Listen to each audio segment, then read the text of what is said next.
Hello and very good morning to all my dear students. This is our third online lecture regarding that solution unit. Students, we see in this lecture the ideal and non-ideal solutions. First, start with the ideal solutions. Okay.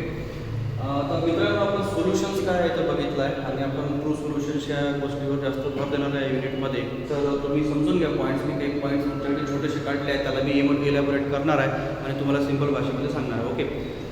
Ideal solution कोणचं आणि non ideal solution कोणचं हे कसं बघा. पहिला point, obey Raoult's law.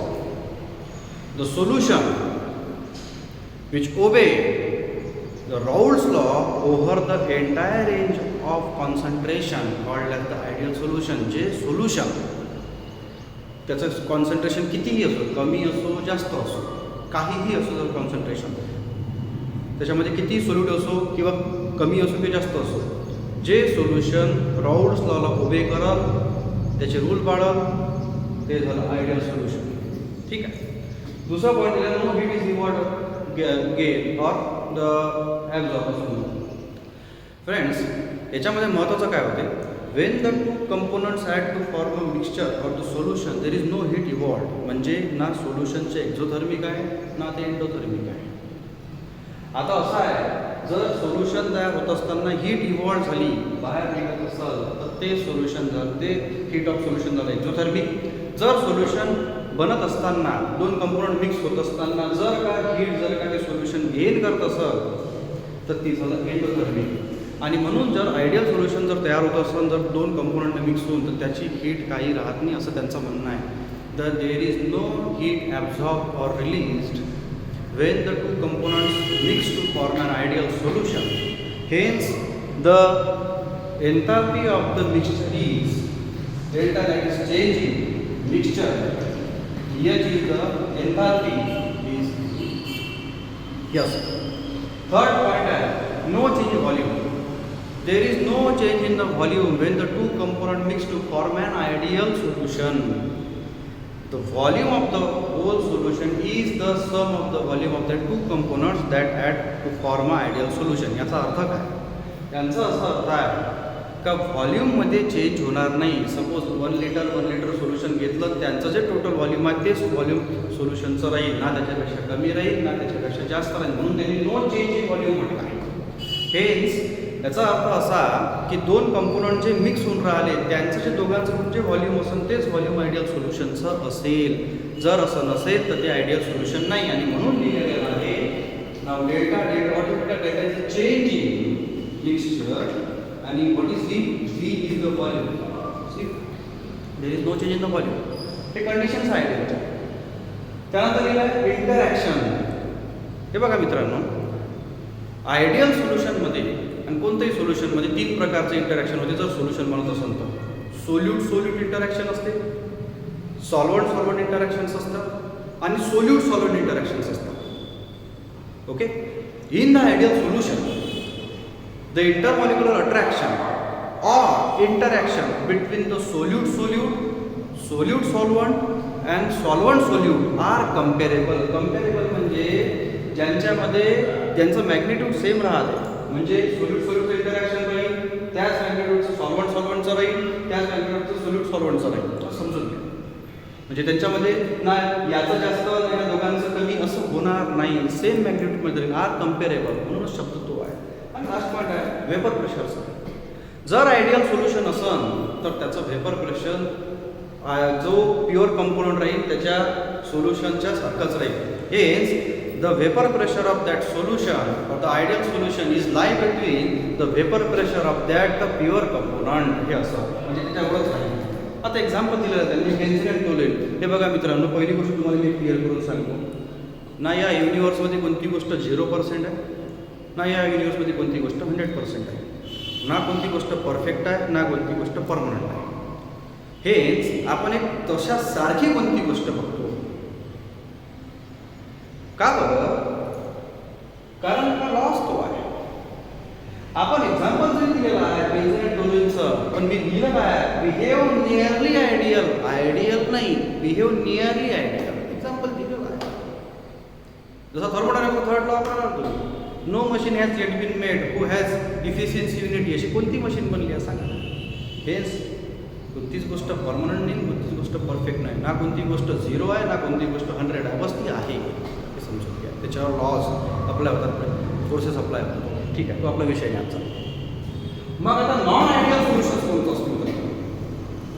सरळ आहे, पहिला पॉईंट लक्षात ठेवायचा आहे तुम्हाला. The solution do not obey म्हटलं मी, जो नाही पाळणार Raoult's law over the entire range of concentration. मग त्याचं कॉन्सन्ट्रेशन काही असो, जो राऊल्स लॉला ओबे करणार नाही, म्हणणार नाही, मानणार नाही, ते सोल्युशन झालं नॉन आयडियल सोल्युशन. दोन ह्याच्यामध्ये फक्त इथं नॉटचा फरक.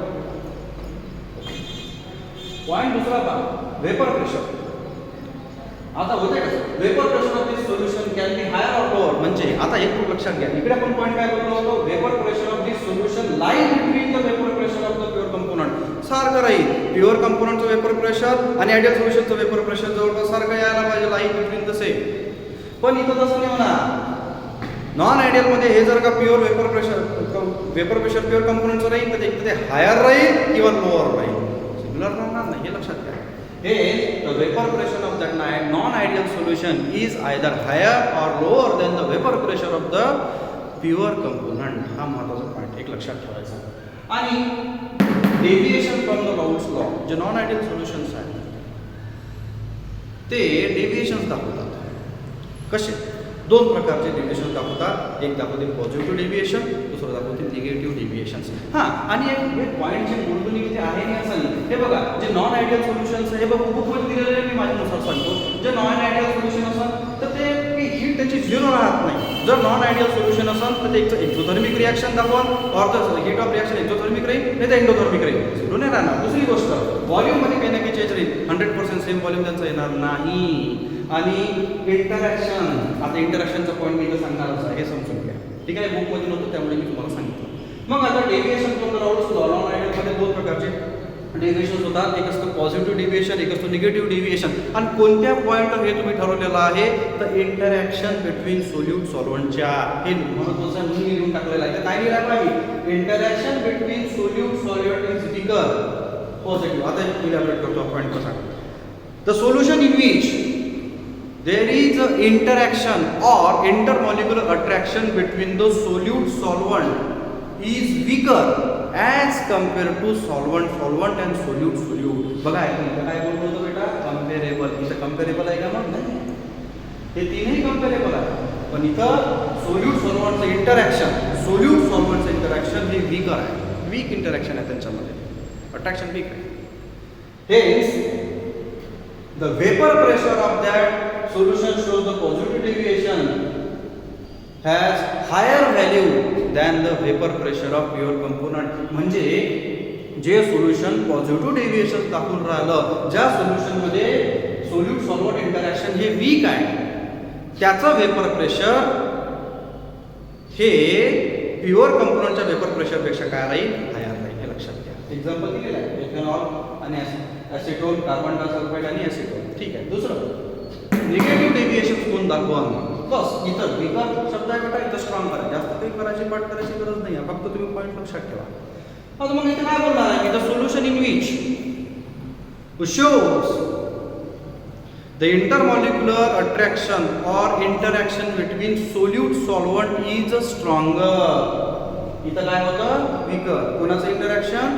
सोल्यूट सॉल्व्हंटचं.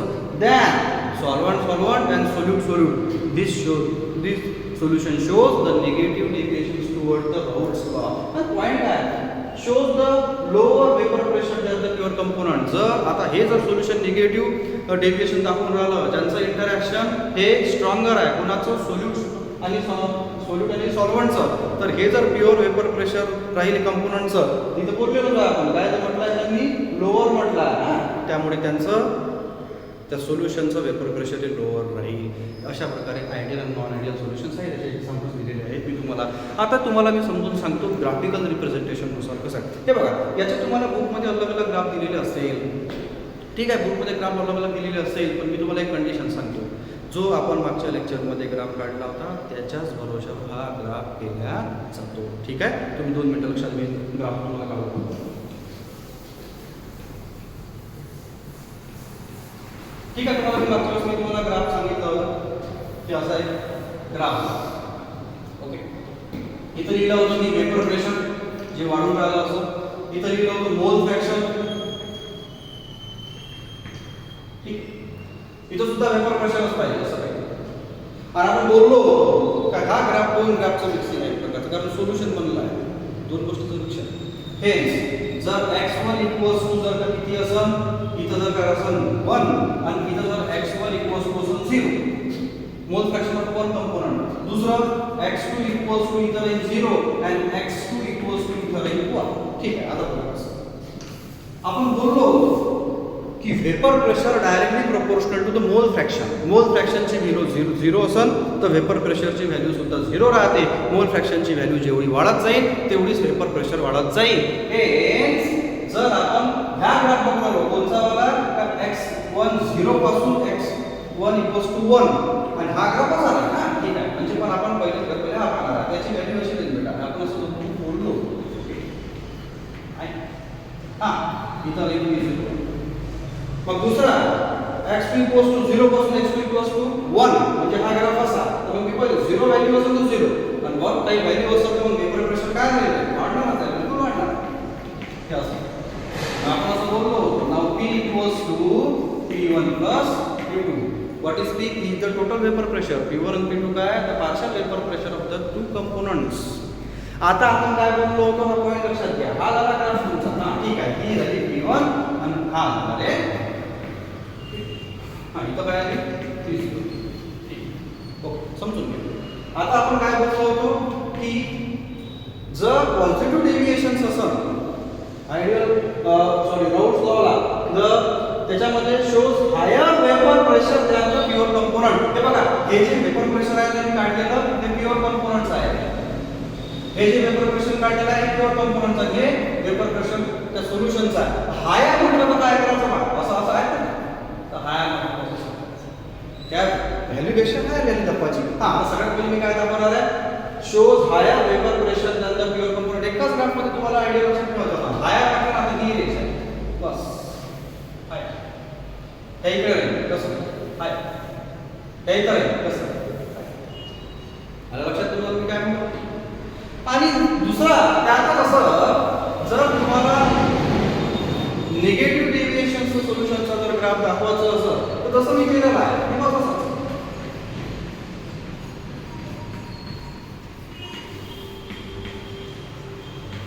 आता निगेटिव्ह डेव्हिएशन दाखवायचं तुम्हाला. तुम्ही कसं दाखवा ग्राफ एकच आहे दुसरा नाही बस निगेटिव्ह डेव्हिएशन. मी काय करणार आहे सिंपल अभ्यास करा विद्यार्थी मित्रांनो. सिंपल अभ्यास करा. पॉईंट समजून घ्या. भूकंपट्टी केल्यापेक्षा पॉईंट समजून घ्या. मी 3 ग्राफ नाही काढले बस फक्त एकच ग्राफ समजून घ्या. पहा निगेटिव्ह डेव्हिएशन्स आणि पॉझिटिव्ह डेव्हिएशन्स. ठीक आहे. तर अशा प्रकारे आज आपण पाहिलं आयडियल आणि non ideal solution. Ideal solutions कसे त्याचे पॉईंट्स कोणते आणि नॉन आयडियल सोल्युशन्स कसे. मग त्यामध्ये तिसरा पॉईंट आपण महत्त्वाचा पाहिला deviations from the Raoult's law. Raoult's लॉचे डेव्हिएशन करणार मग 2 प्रकारचे सोल्युशन्स पॉझिटिव्ह डेव्हिएशन दाखवणारे निगेटिव्ह डेव्हिएशन दाखवणारे आणि त्याचं ग्राफिकल रिप्रेझेंटेशन. ओके. तर आजच्यासाठी बेटा एवढंच.